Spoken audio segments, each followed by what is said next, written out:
So we're thinking about the earliest origins of self-destructive behaviors and how there's always a difference in power and control between children and adults.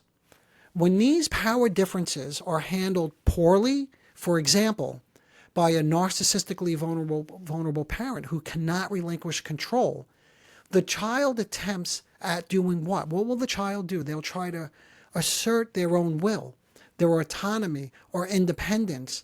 But when they do this, they're met with disappointment or disapproval because the parent cannot tolerate that. So instead of being supported, the child is made to feel what? Weak, helpless, or inferior.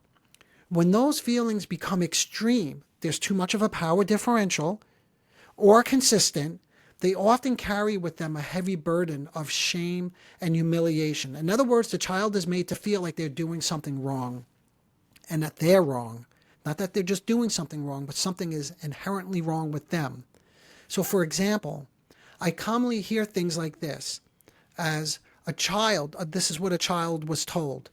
Kids are meant to be seen, not heard. Or, you need to shut up when adults are talking. Or, you're too much to handle. Can't you control yourself? You're so needy and demanding. These messages communicate that their natural desires and feelings are dangerous, wrong, or unacceptable. Now, here's the really important piece. What often follows is a turn toward what we call in my field narcissistic omnipotent solutions. Instead of facing the vulnerability, the developing child's psyche creates a defensive structure. Again, this is what we call the narcissistic organization. In fantasy, this can look like perfect superiority. So you're in control. In other words, you're not feeling weak and vulnerable. And you say things to yourself, and this is what I hear from patients. I don't need anyone, right? Or I'm above all this. I don't have to listen to you. Or I can't, or I could talk right over you. That's the example I gave earlier when getting some suggestion or feedback. So let's look at an example of this. Take, for example, a patient who once told me that whenever his partner showed him genuine care, he felt an immediate urge to dismiss it. Instead of letting himself feel grateful, he would crack a joke, minimize her, pick a fight, or storm off and go to another room. And this is when the partner was showing some gesture of care. He couldn't accept this. Why? Because to accept her care meant, this is what it meant. It meant that he needed to admit that he had a need. And that required letting go of, guess what? His sense of narcissistic superiority. He's not supposed to have any needs. Remember, he doesn't need anybody. Have you ever had that strange experience of feeling worse right after, or when someone is trying to be kind to you or give you something?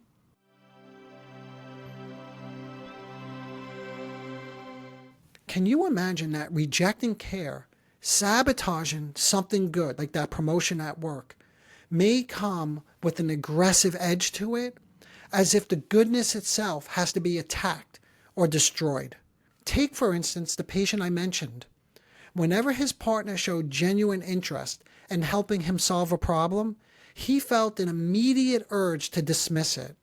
It wasn't just about admitting that he needed help. It went deeper than that. In that instance of dismissal, he was also dismissing his partner, the person offering the care.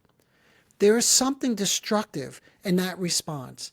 The very act of rejecting goodness can harm not just the self, which we're talking about, self-sabotage, but also hurts the other, reinforcing patterns of relational tension. I was going to say trauma, but in fact it is quite traumatic, but more importantly, emotional distance.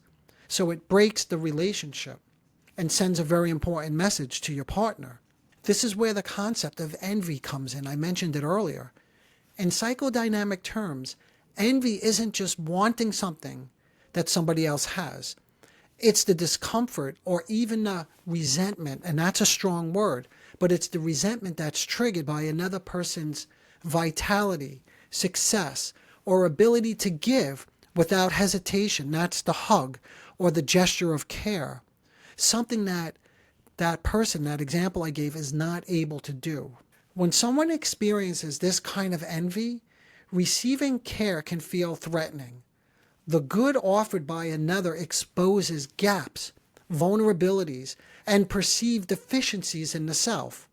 This can provoke an almost automatic push to reject or devalue the other person. So, in this simple example of, your wife making your favorite dessert, you may comment on how it's overcooked or it's dry. In this way, envy helps explain why the very thing that could nourish a relationship, love, care, attention, appreciating the effort that she made to cook your favorite dessert, can feel so unbearable, triggering that destructive urge to dismiss, devalue, and distance yourself from it, and devalue the person who's giving it to you because you're so upset with them that they're able to give so abundantly. Again, something that you're not capable of giving.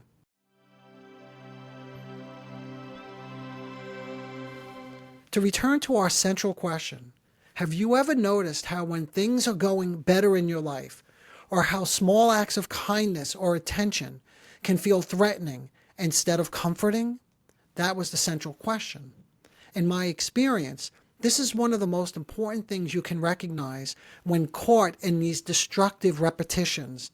Healing doesn't come from simply looking for more love or reassurance or being more successful. Healing doesn't typically come after you stop drinking or lying or doing drugs. It comes from acknowledging how painful it could be to let in, to accept something good and positive. For you to feel truly contained and understood, I found it helpful to recognize both sides, the humiliation that comes from needing something, like good things, and the envy that can flare up when imagining someone possesses something in them that you don't have.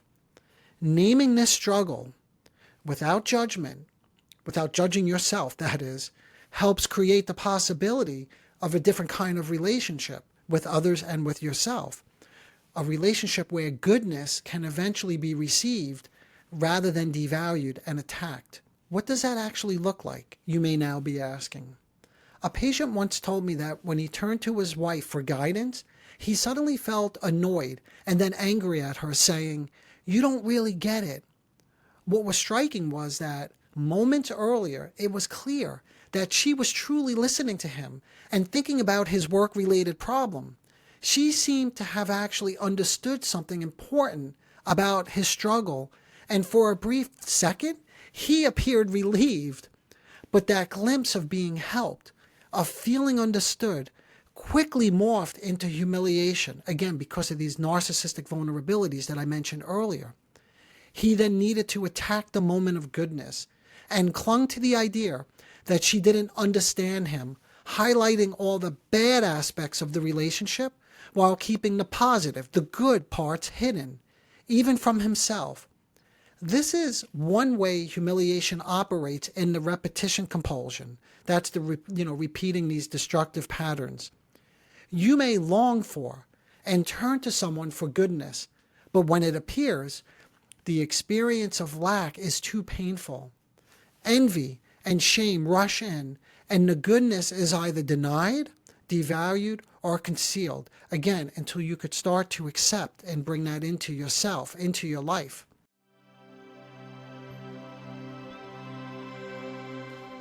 If this is resonating with you, the next question becomes, how do I allow myself to receive goodness without immediately attacking or devaluing it, and then returning to the same old destructive patterns?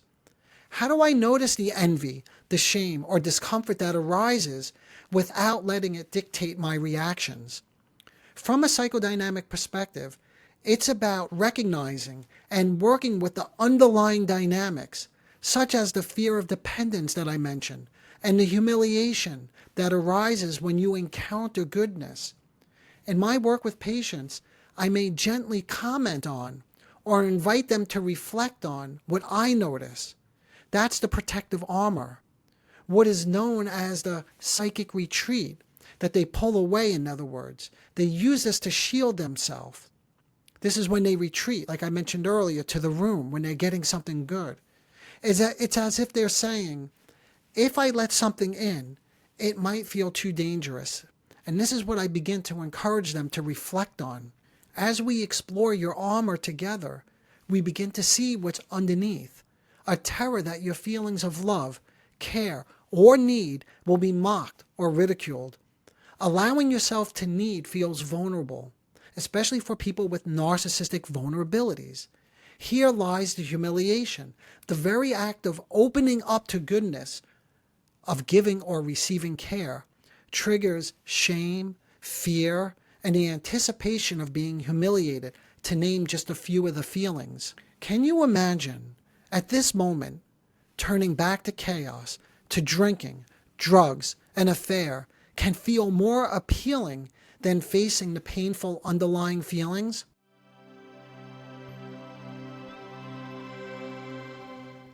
The turning back to some self-destructive behavior, in part, is a retreat from asking yourself, what is this pain really about? One person I work with was finally able to say it out loud. It's all about humiliation, he told me.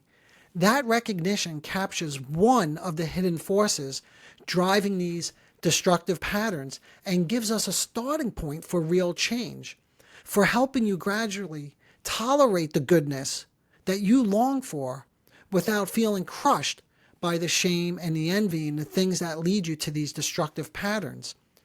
Understanding this, the interplay of envy, shame, humiliation, and longing is the key for anyone trying to break free from the destructive cycles. Whether in therapy or in relationships outside of the consulting room, recognizing why you are drawn to repeat painful experiences is the first step toward creating something new. And that brings us back to the goal of this video. I hope I've given you a deeper, or let me say more comprehensive understanding of why you, or someone you may know, might be repeating destructive patterns and what it takes to begin recognizing and breaking free from them.